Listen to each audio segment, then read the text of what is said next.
Bien-aimés, je vous salue dans le précieux nom de notre Seigneur Yeshua Mashiach. Nous bénissons vraiment le nom du Père qui est magnifique, qui nous garde. Nous nous disons merci pour cette œuvre, l'œuvre de la croix. Nous disons merci à Jésus pour son sang. Et aujourd'hui, vraiment, nous avons la vie, c'est grâce à ce sang. Si nous avons connu ce nom, c'est grâce à ce sang, c'est grâce à cette œuvre, c'est grâce au mystère de la piété. Et lui manifesté en chair pour nous réconcilier avec lui. Et nous disons merci. Aujourd'hui encore, le Seigneur permet que nous puissions nous retrouver pour partager, pour dire quelque chose, pour attirer notre attention, nous tous, sur un fait des temps de la fin. Vous savez, on est dans les temps de la fin et nous nous préparons pour l'enlèvement, nous nous préparons pour le retour. Et il faut vraiment être vigilant. Parce que dans les temps de la fin, il y a beaucoup de choses que le Seigneur Jésus a dit. Beaucoup de choses. Et les temps de la fin sont vraiment séquentiels. C'est-à-dire, il y a plusieurs temps dans le temps de la fin. Il y a plusieurs événements, plusieurs époques, plusieurs âges, si on peut dire comme ça, dans les temps de la fin. Il y a plusieurs événements, plusieurs temps. Et il y a le temps aussi vraiment des faux pasteurs, faux prophètes, faux docteurs. Et voilà. Il y a le temps des faux machia, des faux frères. Il y a beaucoup de... dans le temps de la fin, il y a beaucoup de choses qui devaient passer, qui devaient se passer. Et il y a eu le temps de certains royaumes, mais il y a le temps... Voilà, il y a beaucoup de temps. Mais aujourd'hui, nous voulons vraiment parler dans ce temps de la fin d'un événement qui, depuis un certain moment, même pas aujourd'hui, même pas l'année passée, même pas l'année passée, est en vogue et qui se fait et qui pousse les enfants de Dieu à l'égarement. Vous savez bien comme moi que le but, selon Ephésiens 4, verset 14, c'est d'égarer. Le but, c'est d'égarer. Même Matthieu 24, verset 24, on dit les faux machia, c'est-à-dire les faux Christ, les faux oints, les faux saints, les faux pasteurs, les faux docteurs, leur but sera d'égarer. Bien aimé, la dernière fois, le Seigneur a permis qu'on fasse une vidéo pour dire c'est des humains, mais ils ne sont pas de la race élue. C'est des humains comme vous et moi. Il faut que vous compreniez, il faut que nous comprenions ça. C'est des humains comme vous et moi. Ce n'est pas une histoire de démons, non. Les démons, l'enfer est déjà là pour eux. Matthieu 25, 41 il leur dira à gauche. Vous, à gauche, et puis vous serez amenés je résume, à gauche, et ils vont rejoindre vraiment Satan et ses anges pour qui l'enfer a été fait. Vous voyez, c'est une race de personnes qui sera à gauche. C'est une race de personnes qui sera à gauche, à qui il va dire, je ne vous ai jamais connu, comme dans Matthieu 25, la parabole des 10 vierges, je ne vous ai jamais connu. Pourtant, ils ont médité, pourtant, ils ont parlé de Dieu, pourtant, voilà, ils avaient la sagesse, pourtant, voilà. Mais il dit, je ne vous ai jamais connu, vous qui êtes pratiquants de l'iniquité. Matthieu 7, 21 aussi. Vous voyez, donc c'est une race de personnes. Et cette race de personnes qu'il avait appelé race de vipères. Jean l'appelait race de vipères. Jésus lui-même dans Matthieu 23 les a appelés serpents. Dans Matthieu 23 verset 33 les a appelés serpents, progéniture de vipères.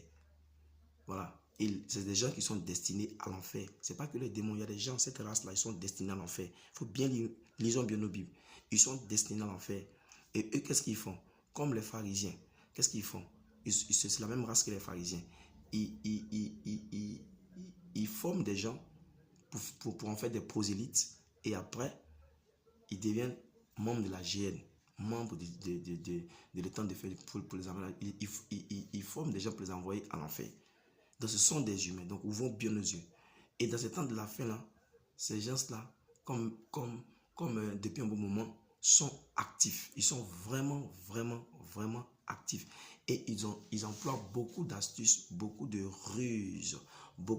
La ruse, c'est l'habilité pour tromper. L'habilité pour tromper, pour égarer. Les astuces pour tromper, mais de manière habile. C'est-à-dire que on ne peut pas savoir.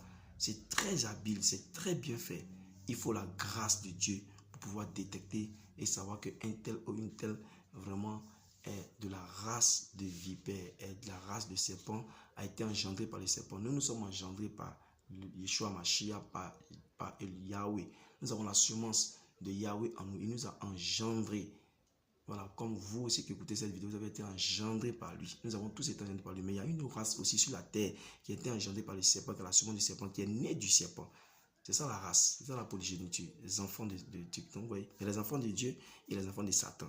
Les enfants de Satan, c'est pas que c'est des démons. Il y a des gens, des humains comme vous et moi. Ils ont la semence de Satan en eux. Comme la Bible dit que Caïn était du malin. Caïn était du mauvais. 1 Jean 3, verset 12, si je ne me trompe pas. 1 Jean 3, verset 12, je vais vérifier. Caïn était, il faut vérifier, parce que nous sommes dans le temps de la fin. Nous devons vérifier les choses comme les chrétiens libérés. Il faut vérifier, parce que c'est la parole là qui va nous permettre, la parole qui va nous permettre d'éviter vraiment tous ces mélanges. C'est la parole, parce que ces gens-là, ils ne connaissent pas la parole. Ils mélangent la parole, ils diluent la parole. Ces gens-là, ils rusent. Ils disent au moins 99,99% de vérité et puis 0,01% de mensonge. Et un peu de levain fait lever la pâte, vous le savez. Et c'est comme ça d'ailleurs nous avoir. Vous voyez? Donc, c'est pourquoi j'ai dit, je vais vérifier ce qu'il est dit dans 1 Jean voilà, 3, verset 12. Et c'est effectivement c'est ça. Et que nous ne soyons pas comme Caïn qui était du mauvais. 1 Jean 3, verset 12. Caïn était du mauvais.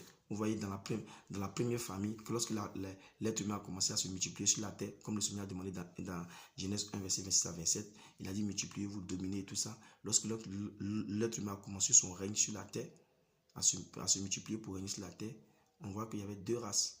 Il y avait deux frères qui étaient issus de deux races différentes. Il y avait un qui était vraiment élu, voilà, qui a été sauvé, Abel, et un autre qui était vraiment du mauvais. Vous voyez? Et ça n'a pas changé. C'est ce qui se fait sur la terre. Donc le combat, ça se contre eux. Eux, ils ont pour but de nous envoyer à l'enfer. Leur but, ils travaillent pour nous envoyer à l'enfer. Donc il faut savoir aujourd'hui que le combat spirituel, c'est contre une catégorie de personnes qui utilisent des ruses, des manières, des astuces, des manières, des moyens de tromperie pour t'envoyer toi et moi à l'enfer, pour nous envoyer à l'enfer, pour nous distraire et puis nous envoyer à l'enfer, pour nous endormir et nous envoyer à l'enfer. C'est eux aussi on appelle livrés. C'est eux aussi livrés. C'est simplement pour nous enivrer, pour créer la zizanie. Vous voyez? Et donc, c'est à cause de que nous devons être vigilants. Nous devons rester en éveil, être vigilants. Nous devons être prudents, très prudents. Nous devons chercher, demander, frères et sœurs, la sagesse à Dieu. Demandons la sagesse. Demandons-lui la sagesse, le discernement, sa crainte. C'est le temps de craindre le Seigneur, le temps d'être sage, être prudent, savoir où on met les pieds, être sûr, avoir l'assurance dans tout ce qu'on fait. Même quand on nous donne la parole, il faut la vérifier. S'il y a un i qui manque, il faut dire, mon frère, le Seigneur a dit de ne pas retrancher, de ne pas ajouter. Que celui qui retranche, il y a quelque chose qui va l'arriver. Celui qui ajoute aussi, quelque chose va l'arriver. Et donc, il y a un i qui manque. Il faut relire. On doit faire maintenant comme les chrétiens libérés. On doit examiner tout ça. Bien aimé, la Bible dit que rien de ce qui n'a été fait sans la parole. Tout a été fait par la parole dans Jean chapitre 1. Tout a été fait par la parole. Rien de ce qui n'a été fait sans la parole. Tout a été fait par la parole. Donc c'est par la parole qu'on va arriver aussi à distinguer ces personnes-là qui veulent nous induire en erreur, qui veulent nous égarer. Vous voyez? Et donc, ils utilisent beaucoup de moyens. Et les moyens qu'ils utilisent, parmi ces nombreux moyens qu'ils utilisent pour pouvoir nous envoyer en enfer, il y a les prodiges et les miracles. Et aujourd'hui, nous allons parler du rôle des miracles et des prodiges dans les temps de la fin. Nous allons parler du rôle des miracles et des prodiges dans les temps de la fin. Quel est le rôle, quelle est la place des prodiges et des miracles dans les temps de la fin? Ou comment, à partir des prodiges et des miracles, on peut identifier aussi quelqu'un qui n'est pas de notre royaume, quelqu'un qui n'est pas qui veut nous empêcher de retourner à la maison. Nous sommes des étrangers voyageurs. Nous devons retourner à la maison. Mais il y a des gens qui veulent nous empêcher de retourner à la maison. Ils ne veulent pas que nous retournions à la maison. Ils ne veulent pas que nous retournions à la maison. Ils ne veulent pas qu'on retourne à la maison. Ils veulent qu'on aille chez eux. On reste chez eux. On se retrouve dans les temps de feu. Donc, bien aimés, voilà ce que nous voulons dire aujourd'hui. Voilà, nous voulons parler du rôle des prodiges et des miracles dans les temps de la fin. Le rôle des prodiges et des miracles dans les temps de la fin. Nous allons prier le Seigneur Et le Saint-Esprit va nous guider parce que nous ne savons rien, nous ne connaissons rien. Je vous dis la vérité. Nous ne connaissons rien. Je ne connais rien. Je vous dis, je ne connais rien. Tu ne connais rien. Toi-même, tu ne connais rien. Nous sommes des serviteurs inutiles. Toujours, je le dis, allez regarder dans le Strong. Allez faire des recherches pour savoir ce qu'on appelle serviteur. Serviteur, c'est un domestique. Un domestique, là, il ne parle pas. C'est la grâce de Dieu qui fait qu'on parle. Un domestique, il obéit aux ordres. Il obéit à ce qu'on lui dit. Il suit les carnivals, il suit les ordonnances, il suit les règles. Il fait comme on lui dit de faire. Et il est soumis. Il sert les autres. C'est ça, nous sommes là pour servir. Tu es là pour servir toi, comme moi, nous sommes là pour servir les autres. Nous sommes là pour se servir entre nous-mêmes. On se sert entre nous-mêmes. C'est comme ça, dans le royaume. Et donc, nous allons prier le Seigneur pour que nous puissions vraiment entrer dans le vif du sujet, qui est vraiment le rôle ou la place des miracles dans les temps de la fin. Le rôle ou la place des miracles dans les temps de la fin. Père, nous voulons bénir ton Saint-Nom pour ce merveilleux sujet. Seigneur, nous ne connaissons rien, nous ne savons rien. Ouvre notre intelligence, comme tu l'as fait dans Luc, Seigneur, chapitre 24, verset 45. Tu as ouvert l'intelligence de Pierre, de Jean, de Jacques, de Barthélemy, oui, des disciples et de tous ceux qui étaient ensemble après, Seigneur, ta mort. Tu as ouvert l'intelligence afin qu'ils puissent, pour comprendre les Écritures. Voici ce que tu as déposé dans nos cœurs, dans notre esprit. Viens, Saint-Esprit, parle. Saint-Esprit, parle. Saint-Esprit, parle. Parle, dis-nous des choses. Dis-nous des choses que nous ne savons pas, que nous n'avons jamais entendues. Des choses qui vont nous permettre de nous méfier, d'être encore plus prudents. Plus prudents. Au nom puissant de Jésus-Christ de Nazareth, nous t'avons prié. Amen. Donc, bien aimés, nous voulons parler du rôle des prodiges et des miracles dans les temps de la fin, ou le rôle des signes. Prodiges, c'est des signes aussi, et des miracles dans les temps de la fin. Voilà, nous voulons parler de ça, parce que par la grâce du Seigneur, nous avons su que les miracles et les prodiges jouent un rôle très important, un rôle primordial. Voilà, la foi chrétienne, c'est une histoire de miracles et de prodiges. La foi chrétienne, c'est une histoire de puissance. C'est une histoire d'expression de la puissance surnaturelle de Dieu. C'est une histoire de la puissance. Et le miracle, les prodiges, c'est l'expression du surnaturel de Dieu. C'est l'expression du surnaturel de Dieu qui amène à la visibilité ce qui était invisible. Qui amène à la visibilité ce qu'on n'a jamais entendu. Qui amène à la guérison ou à la délivrance un cas. Ou qui vient vraiment étendre, qui vient donner de l'espoir. C'est l'expression de la puissance surnaturelle d'Élohim, de Jésus-Christ de Nazareth, voilà, qui va venir vraiment donner de l'espoir, la vie à quelqu'un. C'est ça le prodige, c'est ça le miracle. Ça vient vraiment, ça dépasse, c'est au-dessus de la pensée humaine. Vous voyez, c'est illimité. Jésus-Christ est éternel. Là où les humains disent mettre fin, le miracle, la puissance de Dieu vient vraiment continuer. Voilà, donc le miracle, pour moi, c'est l'expression de la puissance surnaturelle de Jésus-Christ de Nazareth pour guérir, pour délivrer les captifs, les maladies, délivrer d'une maladie et tout ça. Et comme je le disais, les miracles vraiment ont une place très importante dans les temps de la fin.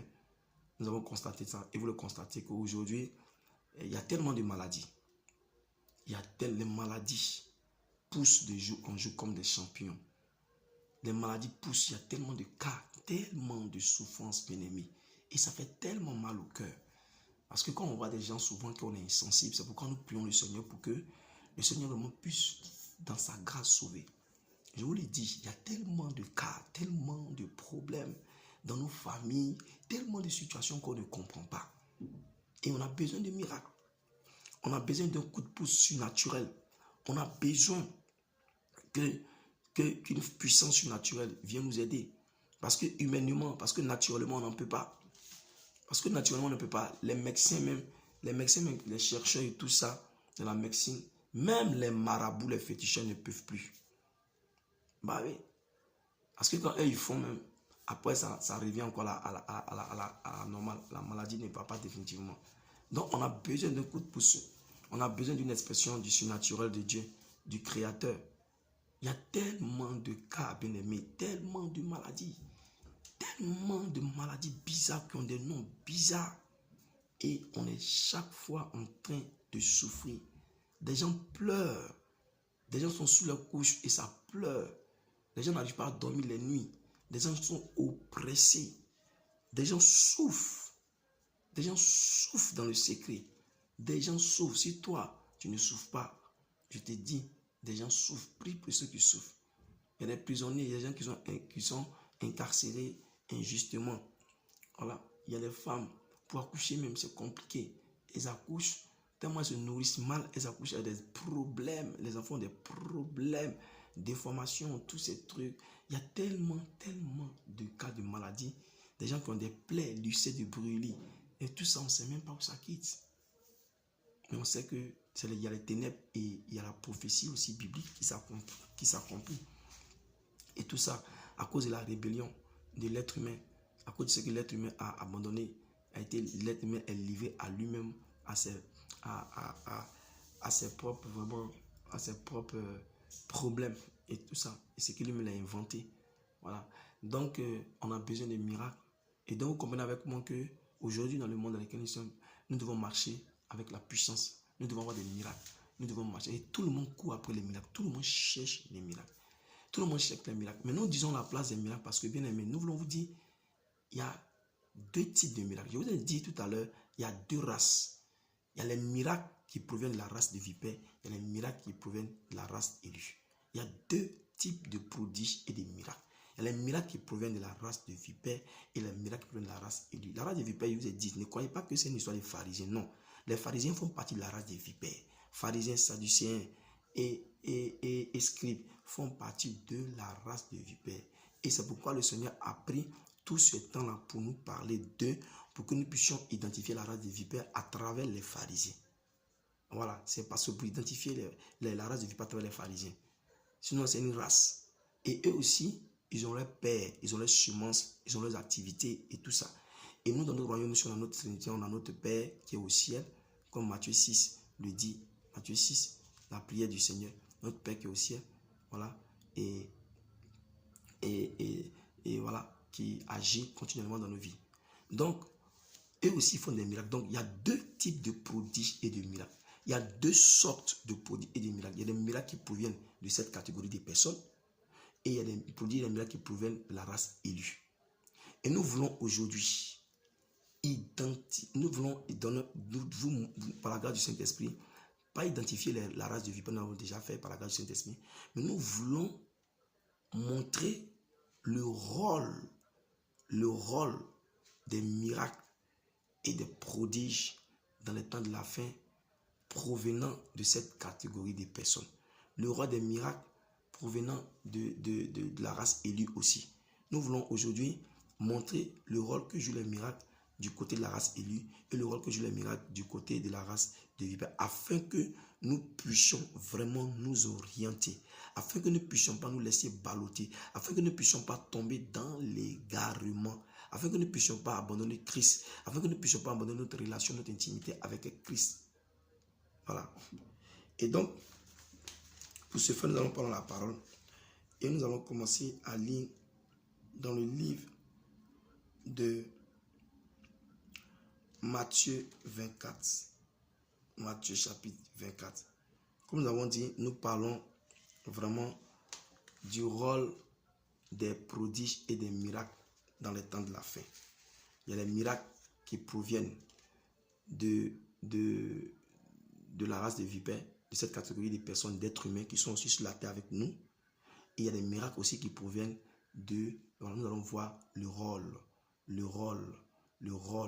des miracles et des prodiges dans les temps de la fin de ces deux côtés, afin de pouvoir vraiment nous orienter et de savoir où mettre les pieds, de savoir comment marcher, d'être prudent, d'être sage, de discerner en fait. Donc, Matthieu chapitre 24, verset 24. Et Matthieu chapitre 24, vous savez que ça parle des temps de la fin. Ça parle des temps de la fin. Et dans les temps de la fin, le Seigneur Jésus-Christ, quand on lui a posé la question, à savoir, les disciples lui ont demandé,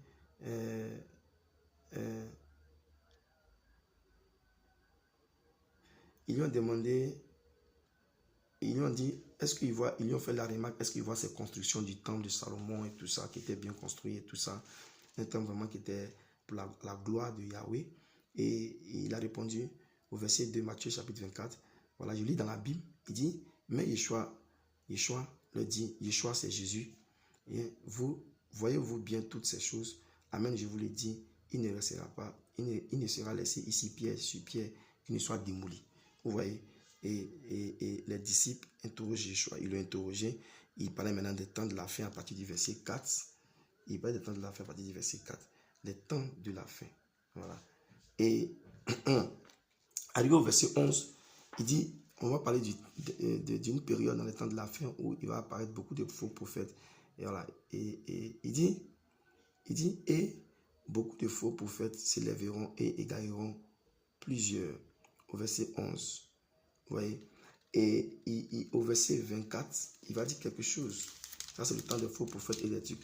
Il va dire, au verset 24, il va dire, il dit, au verset 24, il dit, car il s'élèvera de faux Mashiach, de faux prophètes, et ils donneront, vous voyez, ils donneront des grands signes et des miracles pour égarer, s'il était possible, même les élus. Voyez-vous ça? C'est le verset de base. Des miracles. Voyez-vous, dans le temps de la fin, il y aura donc un type de miracle, un type de miracle et de grands signes pour égarer, s'il était possible, même les élus. Donc, ça veut dire qu'il y a un type de miracle qui va égarer une certaine catégorie de personnes qu'on appelle appelées, et s'il était possible, les élus. Parce que la Bible dit qu'il y a beaucoup d'appelés, peu d'élus. Donc, les appelés sont une catégorie de personnes, et les miracles aussi sont une autre. Les appelés sont une catégorie de personnes, et les élus sont une catégorie de personnes, les choisis de Dieu. Donc, ils disent, Matthieu dit que le Seigneur Jésus disait ici, Matthieu relatait ce que le Seigneur Jésus avait dit. Le Seigneur Jésus disait que dans les temps de la fin, il y aura une période où les miracles seront à la page, où les miracles seront en vogue, où les miracles seront beaucoup demandés, où il y aura beaucoup de cas, beaucoup de maladies, comme on disait, beaucoup de problèmes qui vont nécessiter des miracles. Et il y aura des miracles qui seront faits par des faux prophètes, des faux Mashiach, des faux saints, des faux frères, des faux docteurs, des faux apôtres, des faux trucs, des faux diacres, des faux chants, des faux adorateurs. Et ces miracles-là seront, comme il a dit, c'est pourquoi il dit, ces miracles-là seront des miracles pour égarer. Donc voici des miracles qui sont faits par une catégorie de personnes pour égarer. Et cette catégorie de personnes, c'est le faux. C'est ces êtres humains qui sont sur la terre et qui ont pour but d'égarer. Et le but, ils font des miracles pour égarer. Et le but, c'est pour égarer. Égarer, c'est pour égarer. Et égarer veut dire quoi? Et ces personnes, d'abord, c'est qui? C'est la race de vipère. Parce qu'il faut être vraiment méchant. Il faut être vraiment rempli de haine, de méchanceté pour pouvoir égarer les gens. Tu as dit que tu es à la maison, tu prépares tes messages, tu fais tout, tu dis que tu es chrétien, tu es pasteur, tu es oint, mais tu viens dans le but d'égarer. Si ce n'est pas de la méchanceté, si ce n'est pas avoir dans le cœur vraiment de la haine, de la semence du serpent, voilà. Si ce n'est pas la malédiction que sur ce genre de personnes, si ils ne sont pas maudits, comme le Seigneur a dit maudits, on ne peut pas faire ça en fait.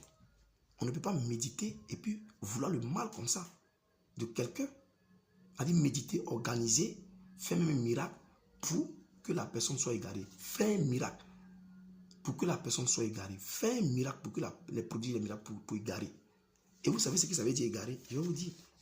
Dans mes petites recherches, égarer veut dire quoi? Égarer veut dire séduire. C'est-à-dire ils vont faire des miracles pour séduire. Ils vont dire conduire hors de la droiture. Tu vas dire conduire hors de la droiture, conduire hors du droit chemin plutôt.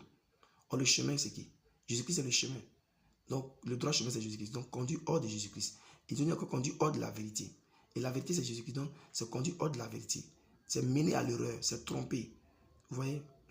C'est se séparer ou s'éloigner de la vérité. Voilà. Et amener dans l'erreur et le péché. Vous voyez comment c'est mauvais.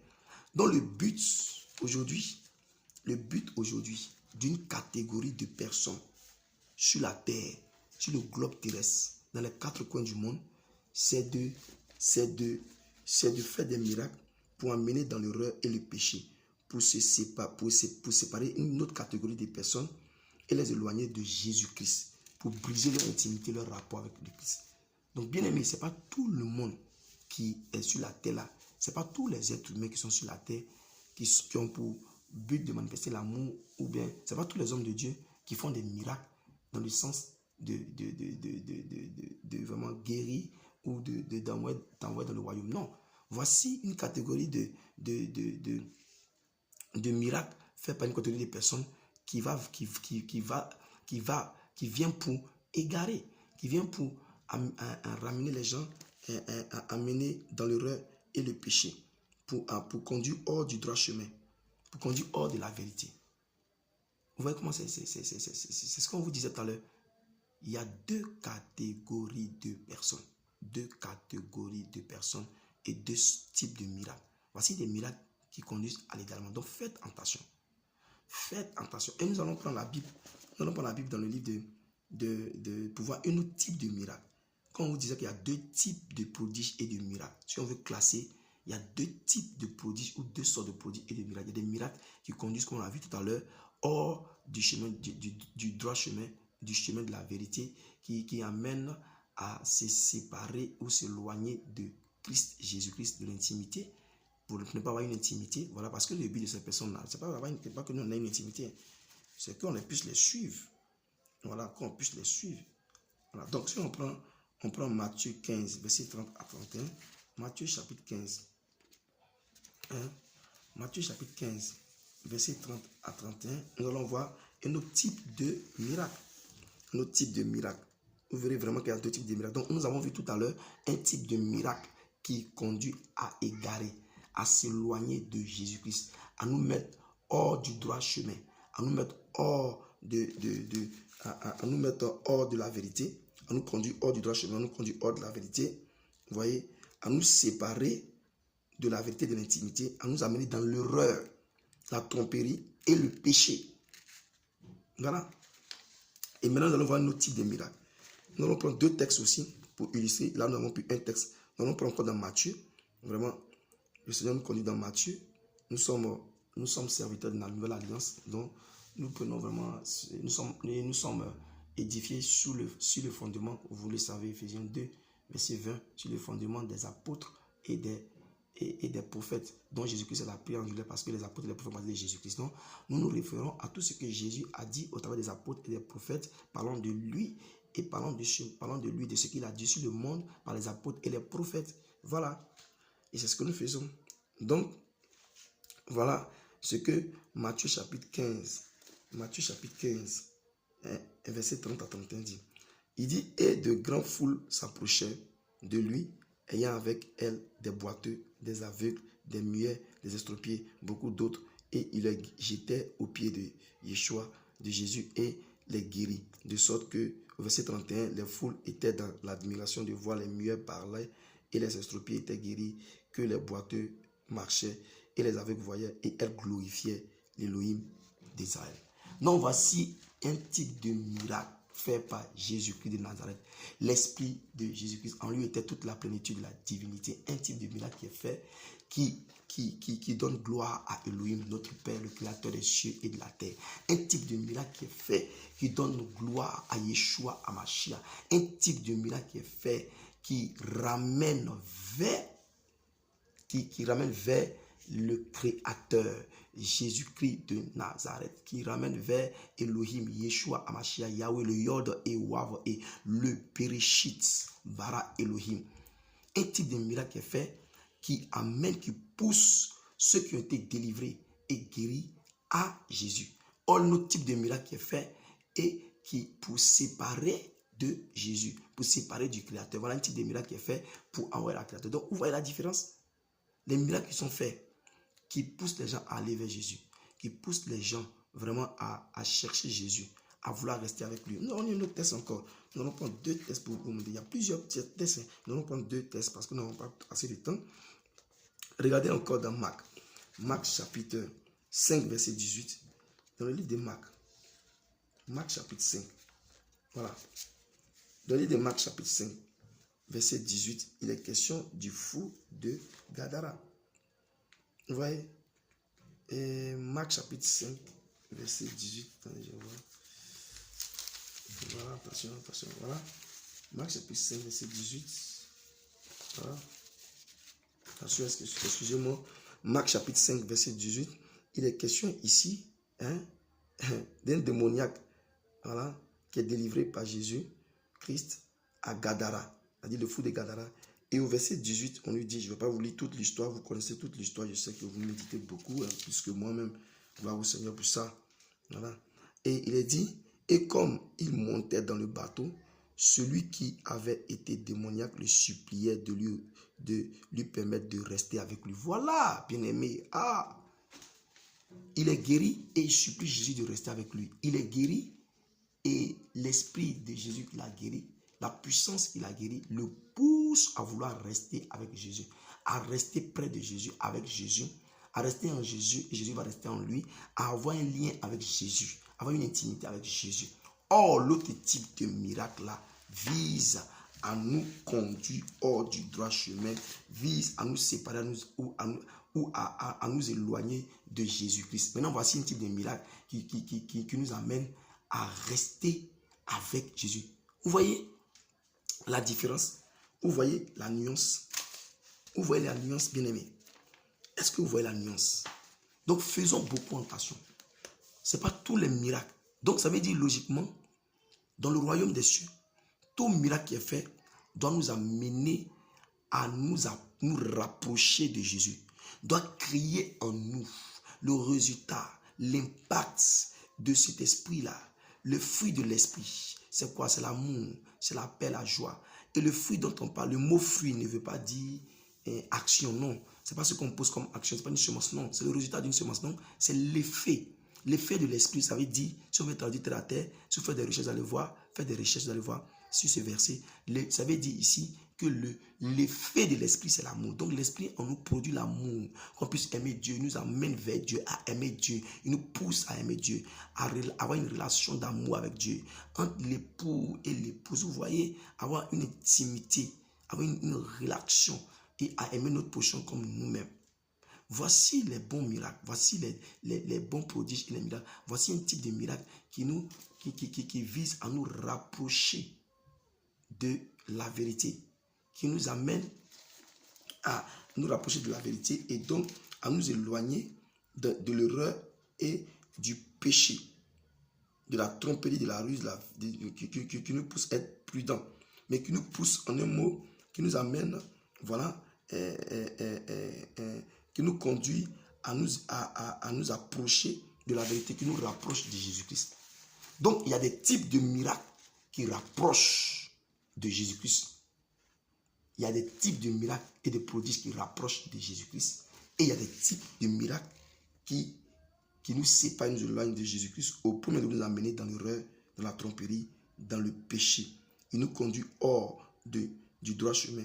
Il nous conduit hors de la vérité, de la vie éternelle qui est Jésus-Christ. Bien-aimé, vous voyez. Donc, ce n'est pas à tout qu'on dit Amen.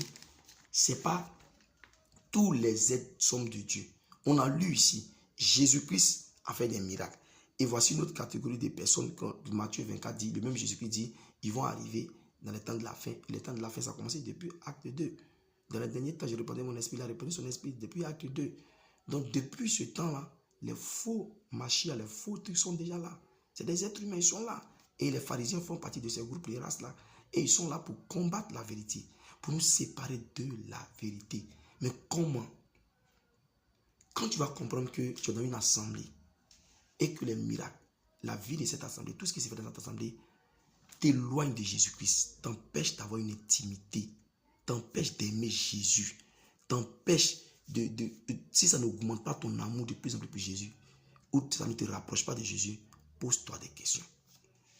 Les miracles et les prodiges qui sont faits dans ton assemblée, qui sont faits par ton soi-disant pasteur, parce qu'il y en a des faux, je ne condamne personne.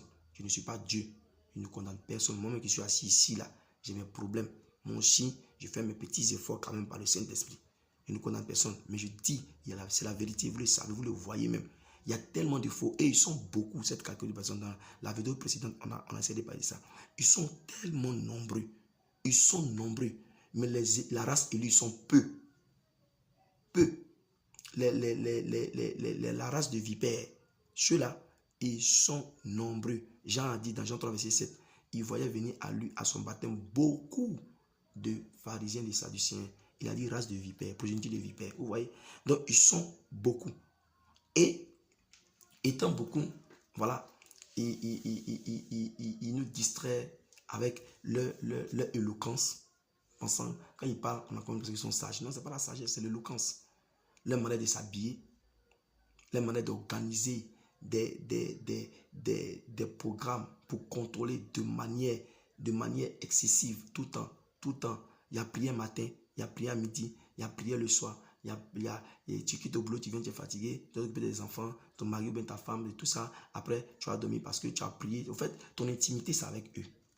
Il dit tout ce qu'ils font vise à nous éloigner, nous séparer, à nous conduire hors du droit chemin, à nous conduire hors de la vérité, à nous séparer de Jésus-Christ qui est la vérité. Allez faire des recherches, vous allez voir, sur le verbe égaré. Et ça existe, bien aimé, ça existe, ouvrons nos yeux. Ils sont là, ils sont nombreux, ils travaillent à longtemps et ils continuent de travailler. Ils ont des assemblées partout. Ça existe dans Matthieu 23. Jésus a dit, cette race de vipères-là, comme les pharisiens, qu'est-ce qu'ils font? Ils parcourent les mers, ils parcourent la terre tout entière pour faire des prosélytes et après pour en faire des fils de la GL. Ils ouvrent des assemblées partout. Et ils en font des fils de la GL. Donc voici, aujourd'hui, démontré par le Saint-Esprit, avec sa parole, la parole de Jésus-Christ, que les miracles ont un rôle vraiment très important dans les temps de la fin. Il y a des miracles qui vont égarer, qui vont éloigner de l'intimité, qui vont séparer de l'intimité, qui vont pousser même au péché. Tu viens de voir les miracles et tout ça, tu vois des miracles dans ton assemblée, mais tu continues dans le péché. Fais attention. Dans une assemblée où il y a les miracles, les miracles que tu vois là ne te poussent pas avec Jésus-Christ à te sanctifier. Jésus-Christ est saint, mais ça te pousse à rester dans ton péché encore. Fais attention. Les miracles qui te poussent à rester dans le péché, les miracles qui te poussent à rester dans le péché, à ne pas vouloir sortir de ton péché. Les miracles qui te poussent vraiment à rester dans cette vie de débauche, d'impudicité. Les miracles qui te poussent à rester dans la masturbation. Les miracles qui te poussent dans l'assemblée, tu te masturbes. Dans l'assemblée, tu voles, tu mens, tu prends de l'argent dans le portefeuille de ta mère, tu prends de là, tu voles l'argent de ta femme, tu ne lui demandes pas. Voilà. Des miracles qui te poussent à parler mal à ta femme, des miracles qui te poussent à ne pas respecter, à dominer ta femme, à marcher sur elle comme un esclave, comme un objet. Des miracles qui te poussent dans ton assemblée, et voilà, à être orgueilleux, rempli d'orgueil, voilà, avoir un grand manque d'humilité, avoir des problèmes pour pardonner. Bien aimé, ces miracles-là t'égarent, t'éloignent de Jésus-Christ. Jésus-Christ est humble, Jésus-Christ est amour. Et tous ceux qui ont l'esprit de Jésus-Christ en eux, tous ceux qui ont le Saint-Esprit en eux, ceux-là, ils vont faire des miracles pour amener les gens à Jésus-Christ. Des miracles qui vont vraiment rapprocher les gens de Jésus. Des miracles qui vont faire que les gens vont sentir comme le fou de Gadara après avoir été délivré ou après avoir vu ça, la démonstration de la puissance de Dieu. Comme Paul a dit que le royaume des cieux n'est pas en parole mais en démonstration de la puissance de Dieu dans 1 Corinthiens 1 verset 18. C'était dit, après je vais vérifier, parce que oui, il faut vérifier, je vous ai dit. Je vous ai dit que nous sommes dans le temps de la fin. Il faut être très prudent. Je vous dis la vérité, il faut être prudent. Faites très prudent. 1 Corinthiens 1 verset 18. Car la parole de la croix est une folie pour ceux qui périssent, vous voyez, mais pour nous qui sommes sauvés, elle est la puissance de l'Élohim. Vous voyez. Et il dit encore, donc ce n'est pas le verset exact que j'ai donné, il dit, lui, il a la puissance, c'est ça. Une démonstration de la puissance d'Élohim. C'est ça. Une démonstration de la puissance d'Élohim. La prédication de la croix, voilà, est une folie, mais une démonstration de la puissance. Voilà. Voilà. Donc, vous voyez que, au fait, donc, c'est ça, au fait. Vous voyez. Voilà, elle a une puissance pour ceux qui... Elle est la puissance de l'homme pour ceux qui sont sauvés. Voilà.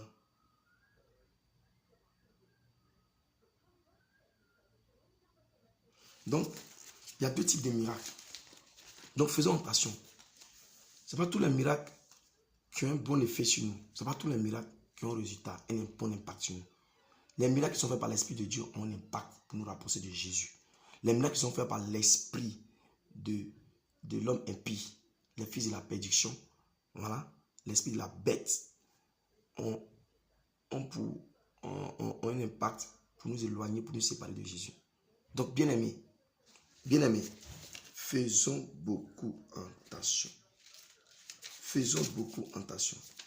Donc, voilà. D'où l'importance de faire beaucoup attention aux miracles. D'où l'importance de faire beaucoup attention aux miracles.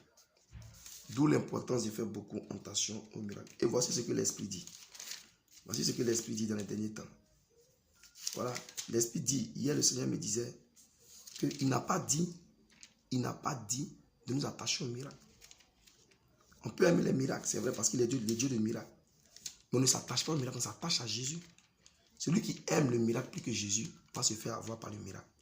Parce qu'il y a deux types de miracles. Celui qui aime le miracle plus que Jésus va se faire avoir par le miracle. Voilà. Il ne faut pas aimer le miracle plus que Jésus. Il n'a pas dit de s'attacher au miracle. Il n'a pas dit tu aimeras le miracle de tout ton cœur, de toute ton âme, de toute ta pensée. Non. Et tu aimeras ton prochain comme toi-même. C'est pas ce qu'il a dit. Nous savons tous que voilà, la loi et les prophètes, c'est l'amour. Il n'a pas dit ça. Il n'a pas dit d'aimer. La loi et les prophètes ne sont pas basés sur le miracle et les prodiges. Non, non, non, non, non. Comprenez-moi très bien.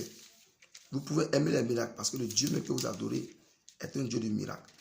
Mais il ne faut pas idolâtrer, pas devenir idolâtre des miracles. Parce qu'il y en a qui sont idoles. Voilà, miracle, miracle, miracle, miracle. Ils aiment le miracle plus que Jésus. Et voilà où ça peut les conduire. Ça peut les conduire vraiment à des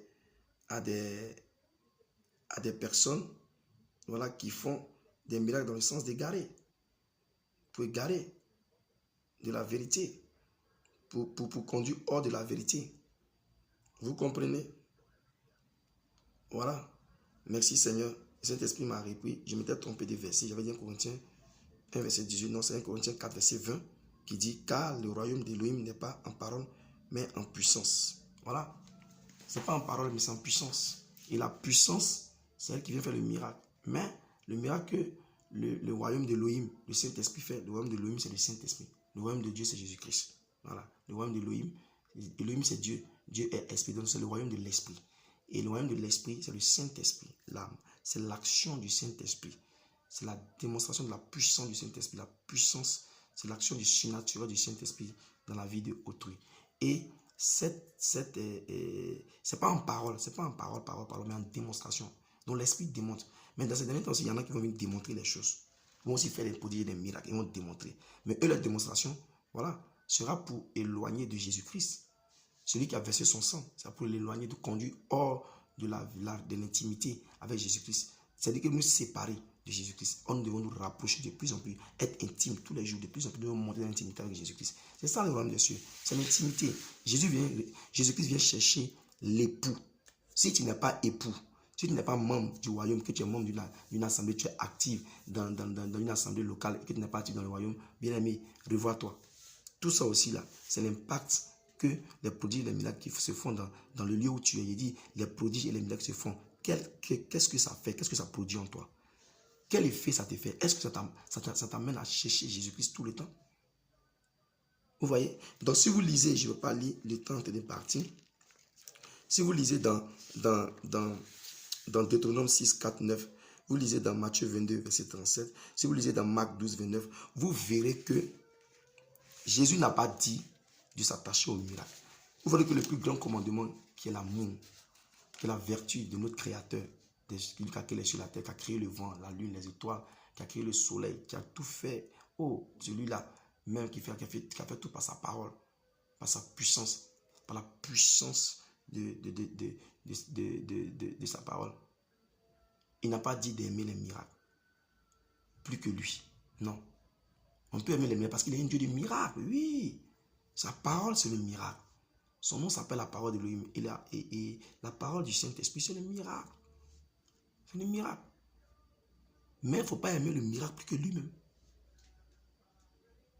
Faut pas aimer. Est-ce que toi, quand ton père te donne, ta maman te donne les trucs, ou ton frère te donne les trucs, tu vas aimer la chose qu'il t'a donné plus que ton frère lui-même? Tu vas aimer la dérivée plus que la source même? Non. Non. On dit un fleuve sortait d'Éden et se divisait en 4 bras. Tu vas aimer les 4 bras plus que le fleuve lui-même? Non. C'est la source. C'est le Jésus-Christ qu'il faut aimer. Donc, tout compte fait, encore aujourd'hui, une fois encore, nous vous disons, c'est l'intimité.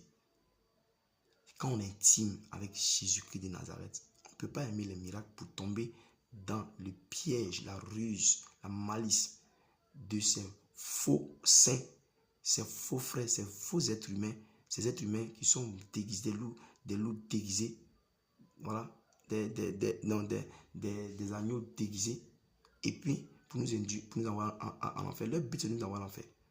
C'est Jésus-Christ, l'intimité. Nous vous encourageons à avoir une intimité, à chercher Jésus-Christ, le royaume des cieux, premièrement dans tout ce que vous faites. À mettre le royaume premièrement dans tout ce que vous faites. Mettons premièrement, mettons le royaume. Il s'agit de Jésus. Vous avez vu que les miracles ont un grand rôle dans les derniers temps. Parce que les miracles jouent un grand impact dans la vie des croyants, que ce soit appelés ou élus. Et le but, c'est de distraire même les élus. C'est d'égarer même les élus. Parce qu'ils sont en train d'égarer déjà les appelés. Ah oui, ils sont en train d'égarer les appelés, mais ils veulent égarer aussi les élus. Donc, bien aimés, je nous invite vraiment à faire beaucoup attention. À faire beaucoup attention avec les miracles. Mais d'aimer Jésus-Christ. C'est le seul à avoir une intimité, l'intimité avec Jésus-Christ, l'intimité